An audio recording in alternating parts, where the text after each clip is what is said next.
لێسەنەوەی پارێزبەندی یاسایی حەسانە لە پەرلەمانتەرانی هەدەپە ئەگەر پێشتر تەنها وەکە ڕەشەیەک سیر دەکرا، ئەوە ئێستا بۆتە پرۆژەیەک و خەریکە دەکەوێتە قۆناغی جێبەجێکردنەوە.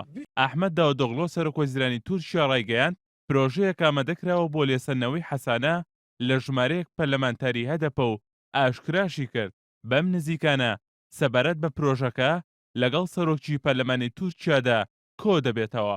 هاوکات نوعمان کورتولموش جێگری سەرۆکوەزیرانی تورکیا دەڵێت نابێت لێسەنەوەی حەسانە لە پەرلەمانتارانی هەدەپە بکرێتە پرسێکی سیاسی، بەڵکو مەبەستی پرۆژەکە بۆ بەهێزکردن و کارەکردنەوەی پەرلەمانە. هەر بۆیە ئاکەپا بۆ مەبەستە ڕای دوو پارتەکەی دیکە واتە جەهەپە و ماپەش وەردەگرێت. ئەوەی تا ئێستا زانراوە ئاکەپە لە پرۆژەکەیدا 5 پەرلەمانتاری هەدەپەی کردوتە ئامانج بۆ ئەوەی حەسانەیان لێ بسەندرێتەوە. ئەو 5 پەرلەمانتارەش بریتین لە هەرێک لە سەلاحەدین دەمیرتاش و فیگەن یوکسەغداغ هاوسەرۆکانی هەدەپە، سرەیە سورەیە ئۆندەر پەرلەمانتاری ئەنکەرەی هەدەپە، هەروەها سەلما ئیرماک پەرلەمانتاری جوولەمێرگ و ئەرتوغڕول کوروکچوو پەرلەمانتاری ئیزمیری هەدەپە کە ئاکەپا بە هەوڵدان بۆ دابەشکردنی تورکیا تۆمەتباریان دەکات. وەک کاردانەوەیەک بەرامبەر هەوڵەکانی ئاکەپا بۆ سەرنەوەی حەسانە لە پەرلەمانتارانی هەدەپە، سەلاحەدین دەمیرتاش هاوسەرۆکی هەدەپە هۆشداریدا بەوەی سەرنەوەی حەسانە لە پەرلەمانتارانی پارتەکەی کاردانەوەی توندی لێ دەکەوێتەوە. هەڕەشەیەوەشی کرد ئەگەر بێت و حەسانە لە هەر پەرلەمانتارێکی پارتەکەی بسەندرێتەوە، ئەوە هەموو پەرلەمانتارانی دیکەی هەدەپە بایکۆتی پەرلەمان دەکەن. تا ئێستا نزیکەی 210 جار لەلایەن بەرپرسان و دامەزراوە جۆراوجۆرەکانی تورکیاوە داوای سەرنەوەی حەسانە لە پەرلەمانتارانی هەدەپە کراوە.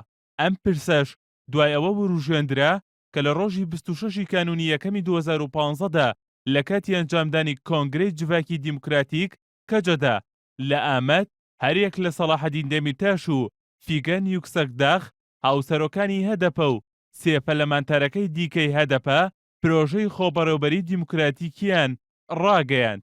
هەرچەند ڕۆژ دوای ئەو ڕووداوە بوو کە دادگای کۆماری ئامەد بە تۆمەتی هەوڵدان بۆ دابەشکردنی خاکی تورکیا و پشتگیریکردن و ئەندامێتی پەکەکە دۆسەیەکی لە دژی هەر 5 پەرلەمانتارەکەی هەدەپە کردەوە.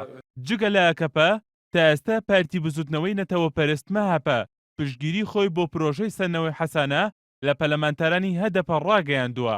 بەر لە چەند ڕۆژ دەوڵەت باخچەلی سەرۆکی مەهەپە ڕایگەیاند لەناو پەرلەماندا هەر چیان لەدەست بێت دەیکەن بۆ سەرنەوەی حەسانە لە پەرلەمانتارانی هەدەپە. وەچیشی تەنانەت دەبێت ڕوبەڕووی ئەو میدیانەش ببنەوە کە لە دژی پرۆژەکە وەستاونەتەوە.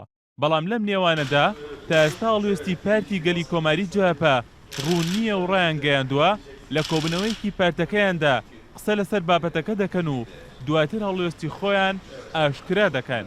بە بۆچوونی زۆربەی چاودێران بە سەرنەوەی حەسانە لە پەرلەمانتارانی هەدەپە دۆخی تورکیا و باکووری کوردستان ئاڵۆزتر دەبێت و کورد زیاتر لە حکوومەتی تورکیادا بێهیوا دەبێت. پێشتریش لە ساڵی 1994دا پەرلەمانتارانی کوردی پارتی دیموکراسی ناسراو بە دەب حەسانەیان لێسەندرایەوە.